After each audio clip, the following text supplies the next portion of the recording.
I'm sorry that this was part two. My uncle's father just came inside the room, so this is part two. Because like I said, I have mixed emotions about this movie.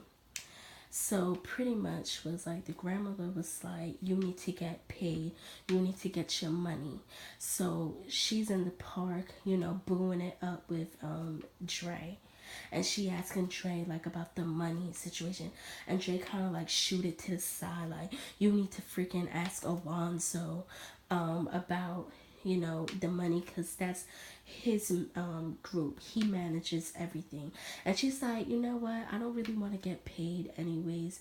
I just want to sing." So right away he just, come on, he knew that she he knew right away that he had it wrapped around the finger, because she was not trying to get paid. You don't do business like that. So, and that's another thing, you don't mix business with pleasure. So that's how I felt about that. So then what happened was, now this is the part that got me when I said this is one thing I had mixed emotions about, was when Trey and her, pulled up to her grandmother's house, and she gets out of the car, and Trey's in sitting up in the car, and the grandmother's like, "Oh, your friend doesn't want to come and say hi." I don't care what the freaking situation is. If a man is really into you, he wants to see your family. He may not get along with them, but out of respect, he will want to see your family. So, the grandmother, pretty much like my grandmother does, she always gives these old sayings. She was like, when a man's sleeping in his car, that means he got a baby on the way. And Miss Chalet's like dusting that off, like, "Oh, I'm not the one who's pregnant. He just had a baby." Mind you, the grandmother was right. He had a baby on the way. So that's why I said I had mixed emotions about it. Like, I feel like the grandmother, I felt like she told Michelle right things in life. And I felt like in that scene particularly, I feel like the grandmother saw right through Dre's bullcrap. I just felt like she did. Like, she saw right through that. And I feel like she caught on to that.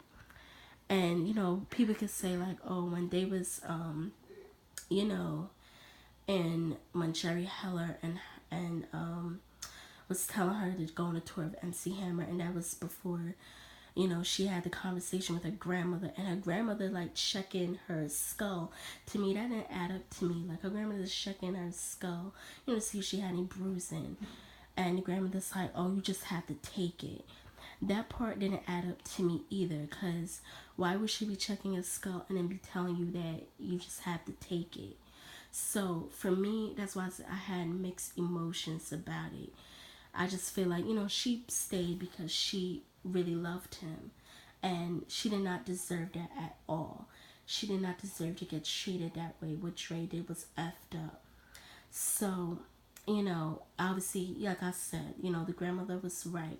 And that's the thing, like I said, when a woman, I don't know if Michelle said this, but I'm just going to speak in general.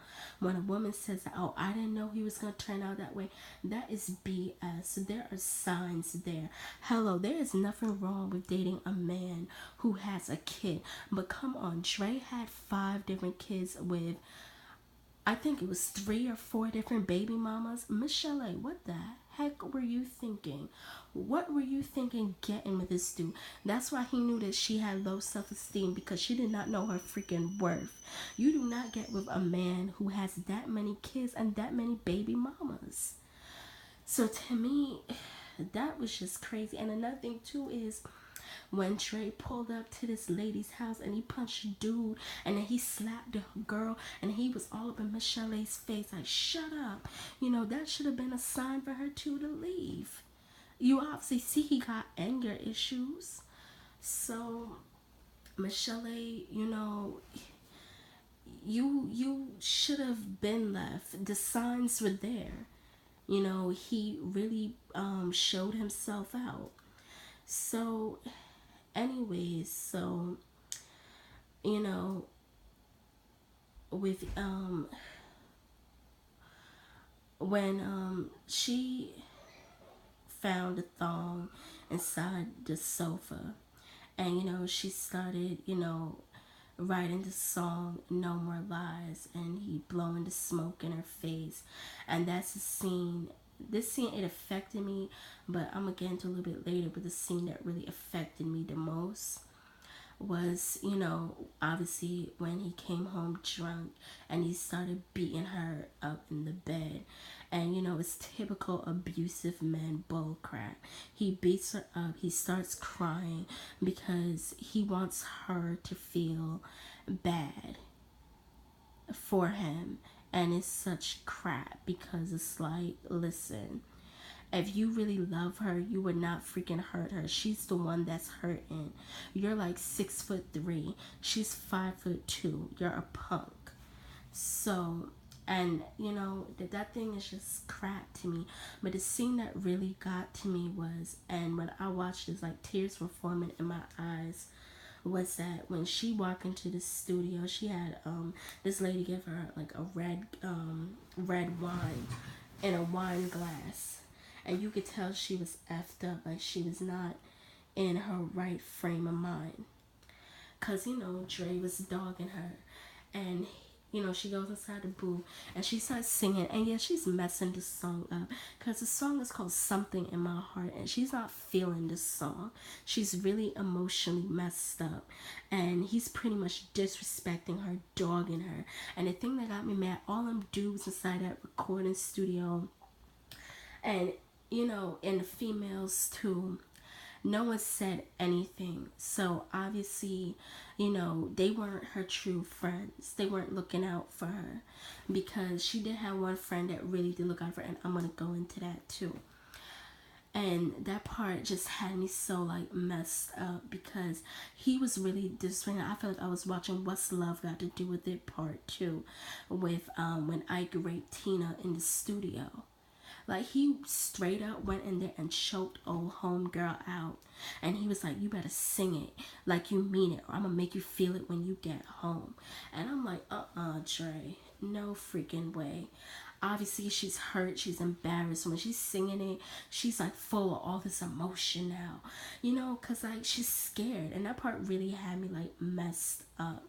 Like, obviously, he wanted to bring out that emotion in her because he knew that she could sing her butt off. But Dre, you didn't have to do it like that, buddy. Like, that was messed up. So, now getting into the Nicety music video set. Now, alright, I'm going to say this. When I watched Straight Outta Compton, I did not like the way how they portrayed Jerry Heller. They made that man seem like he was one of these evil Jews who just got rich off a bunch of black kids. And you know what? There might be some truth to that. But like I said, when you give a contract to a bunch of NIGGAS that don't freaking read, it's your job to read your contract. Like, people want to knock Suge Knight, but Suge Knight knew the game. He knew how to read them contracts. And if you don't read your contract, you screw yourself out. But like I said, I didn't like the way how they portrayed Jerry Heller. They freaking killed that man. Like, that was crazy. And I didn't like that at all. And that's the thing too, like, that's why I said in one movie I did like Jerry Heller, and Eazy-E really stood up for her, especially Jerry Heller. Like, he was a stand-up guy. A lot of people be like, oh, like, he was just looking at it from a money point of view when he said, oh, I know great doctors. But I feel like, when they captured that in the movie, I didn't get that vibe from him. I got that vibe from him. Like, she repeatedly kept telling her, you need to leave him. That's why he was telling her, like, you need to go on that tour of MC Hammer, because you need to experience life. You're young. Don't be sitting here wasting it all on stupid Dre. And you could just tell she was so head over heels with him, because everything was like, oh, I don't know what Dre's gonna think about this, or what just gonna think about that. And Jerry Heller, he wasn't so bluntly like F Dre, but he was like, come on, like, Michelle, you're talented. Your album was gold. She could have done so much more with her life. It's so messed up.